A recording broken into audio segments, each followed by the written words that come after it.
apa masalah utama bola sepak negara ni tu?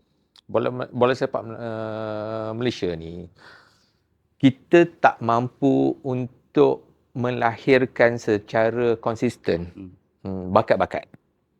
Kerana pada saya, pembangunan akar umbi, development yang sepatutnya dilaksanakan oleh kelab-kelab rakan kongsi Malaysia Football League tidak melaksanakan tanggungjawab, sekadar melepaskan batuk di tangga je.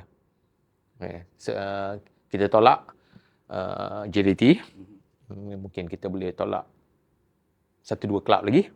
Yang lain saya rasa tidak